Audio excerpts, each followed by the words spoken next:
Alléluia, bonjour mes frères et sœurs. Oh, quelle joie, quel bonheur de, de passer ce temps et de s'encourager dans le Seigneur. C'est pour moi une grâce d'ouvrir la bouche et de parler de mon Seigneur et de parler de ce qu'il communique comme pensée. Je voulais vraiment nous encourager dans la pensée de l'adoration. Je sais que l'adoration a plusieurs volets, mais je ne m'attarderai pas sur d'autres volets que celui vraiment de répandre son âme devant le Père, devant le trône de grâce. Et pourquoi cela? Parce que je méditais ce matin, j'étais en train donc de rendre ce culte personnel et la pensée qui me venait, oui, ce n'est pas n'importe quoi que tu fais, ce n'est pas juste une routine, c'est très sérieux. C'est très très sérieux. Et je ne comprenais pas vraiment la pensée et je continuais. Et l'Esprit prend le contrôle de ma bouche. Et des chants en langue et des pensées venaient et des parler en langue. Et le Seigneur me communique cette pensée, me dit, tu vois, l'adoration te connecte au monde spirituel. Quand tu désires une dimension supérieure avec le Seigneur, quand tu commences à aspirer à plus avec le Seigneur, eh bien, il va t'amener dans ce temps d'adoration. Oui, l'adoration par rapport à ta vie, qui est une vie d'adorateur.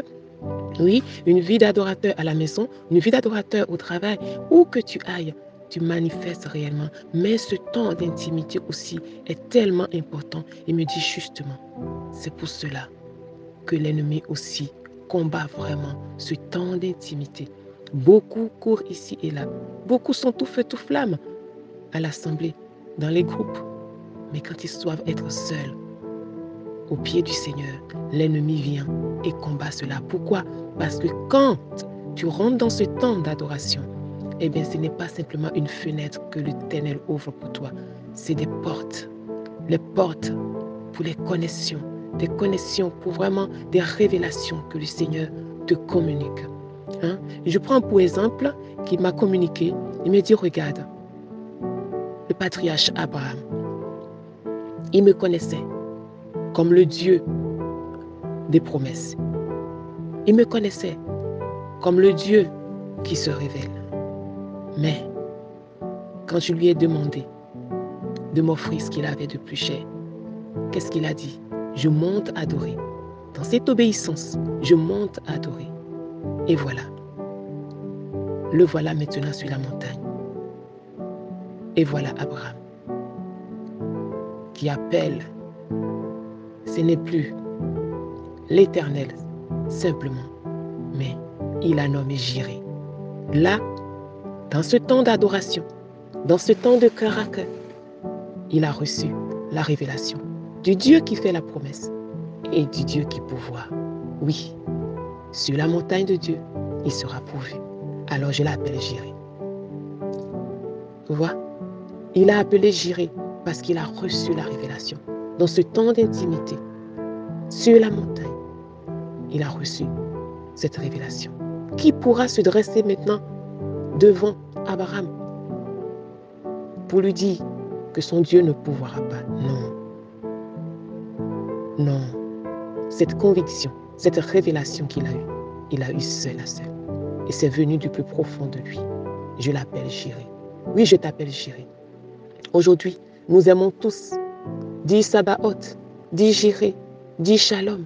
Mais c'est des gens qui, dans leur temps de dévotion, dans leur intimité avec le Père, ont reçu cette révélation et l'ont appelé ainsi.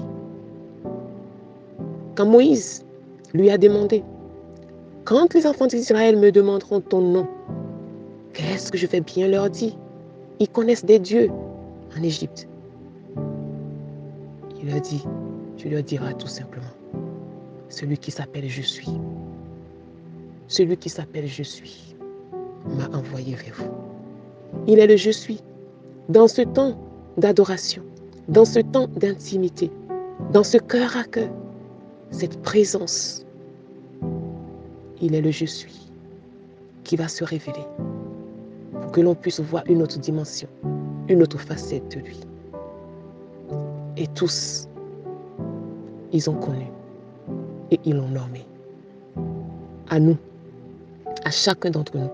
Il veut se révéler ainsi pour que notre conviction ne vienne pas de l'extérieur, mais de l'intérieur, de l'esprit qui est en nous, qui soupire, qui désire nous révéler qui est notre papa. Parce que la Bible dit que cet esprit sonde même les profondeurs de Dieu. Même les profondeurs de Dieu. Ainsi, les gens appelleront j'irai. Mais quand toi tu ouvres ta bouche pour dire j'irai, la dimension de ta révélation, la lumière de cette révélation, l'illumination que tu as, fera réellement la différence. Là où les gens appellent Jésus, Jésus, Jésus, toi quand tu vas ouvrir la bouche, quand tu diras Jésus, Jésus, ton Jésus aura du poids. Il y aura le cabot sur ce Jésus-là, parce que tu as reçu cette révélation de ce nom. Ce n'est pas le Jésus que Paul prêche, mais c'est le Jésus que j'ai expérimenté dans mon intimité. C'est le Jésus qui s'est révélé à moi. Et quand je l'appelle, il me répond. C'est à cela que le Père veut nous amener. Pas étonnant que les êtres vivants, les 24 vieillards de toute éternité, jettent leur couronne parce qu'ils reçoivent des révélations et des révélations et des révélations. Et ça ne finit pas. Et ils disent ça, mais tu es mis à part, mais tu n'es pas comme les autres, mais tu es unique, mais tu es extraordinaire, mais tu es merveilleux, mais tu es excellent. Il ne manque pas de le louer et de l'adorer, tellement il est immense, tellement il est immense, tellement il est immense. Mes bien-aimés, dans ces temps chaotiques, dans ces temps ténébreux, la Bible dit que l'Éternel nous appelle à nous lever. Il dit, réveille-toi, toi qui dors. Réveille-toi d'entre les morts et Christ t'éclairera. Mais il t'éclaire comment? Dans l'illumination, dans la révélation. Voici les ténèbres couvrent la surface de la terre, l'obscurité et toutes les nations. Il dit, mais sur toi, l'Éternel se lève. Pour que tu sois une lumière et les nations seront éclairées par toi. Sur toi, il veut t'illuminer, il veut t'éclairer. Il veut que Jésus dans ta bouche ne soit plus un mot, mais que cela ait du poids. Du poids. Que les situations fléchissent les genoux et adorent et disent non, ton Jésus est puissant. Mais c'est dans l'adoration. Dans l'adoration. Le temps viendra. Ce ne sera plus simplement histoire de péché. Non. Ce serait histoire d'huile. Ce serait histoire de temps d'adoration. Pas étonnant qu'il nous ait laissé ce secret, Jésus lui-même. Il a dit, voici le temps est là. Le temps viendra, mais il est déjà là. Où les vrais adorateurs adoreront le Père. Pas prophétiseront, pas parleront en langue seulement, pas prêcheront. Ils adoreront le Père en esprit et en vérité. Car c'est de tels adorateurs, c'est de tels enfants de Dieu que le Père recherche.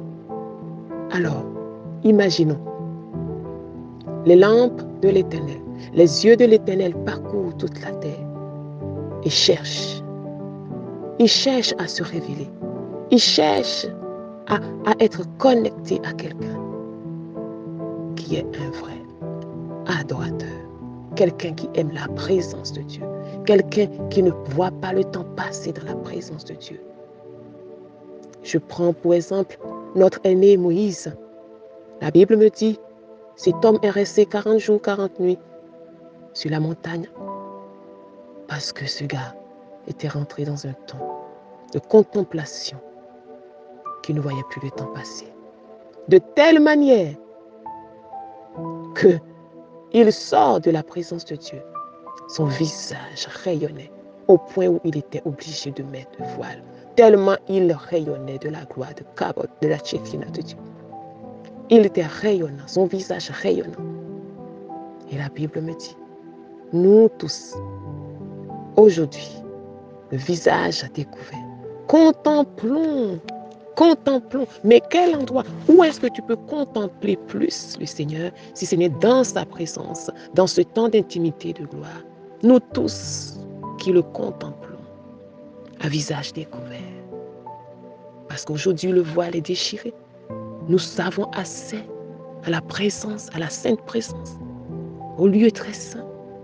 Nous, là, nous sommes transformés à son image, de gloire en gloire, de gloire en gloire, par le Seigneur qui est l'Esprit.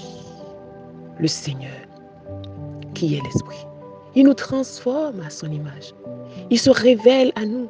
Et du coup, l'image qu'il est dépeint sur nous. Et dans ce cas, on n'a plus à combattre le péché. Ça s'en va.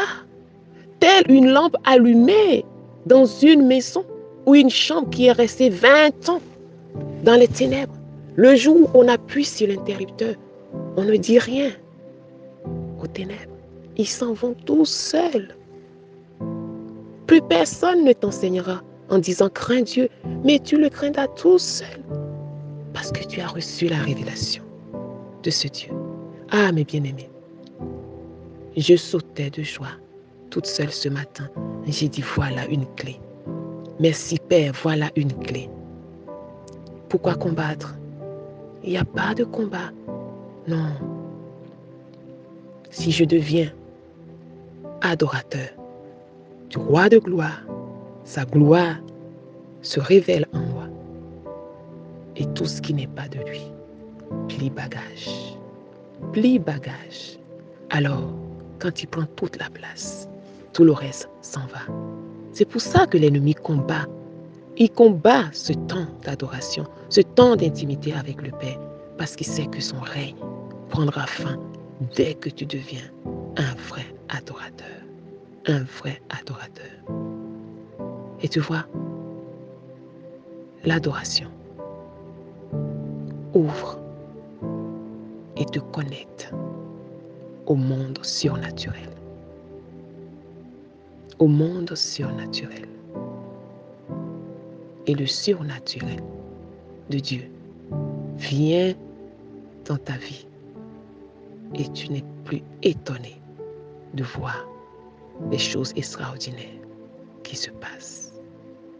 Des choses extraordinaires qui se passent.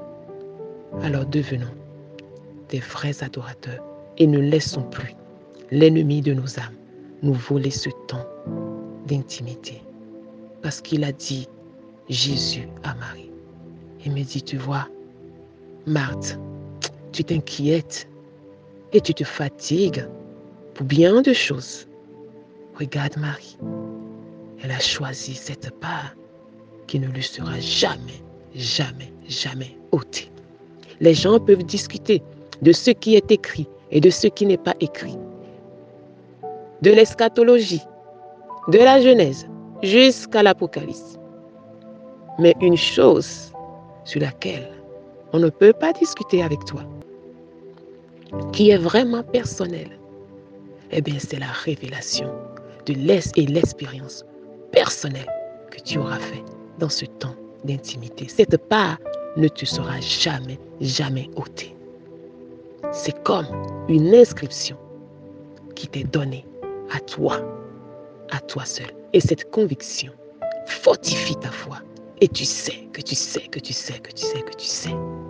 Et là, tu deviens une terreur pour le monde des ténèbres. Tu deviens insaisissable pour le monde des ténèbres. C'est ça. C'est ça. Alors, mes bien-aimés, ne laissons plus l'ennemi nous voler ce temps. Courons dans les bras du Père. Adorons-le sans cesse. Ne regardons plus l'heure. Adorons-le sans cesse. Et ouvrons nos cœurs et recevons ce qu'il veut nous communiquer. Soyez richement, abondamment bénis. Votre bien-aimée Evelyne.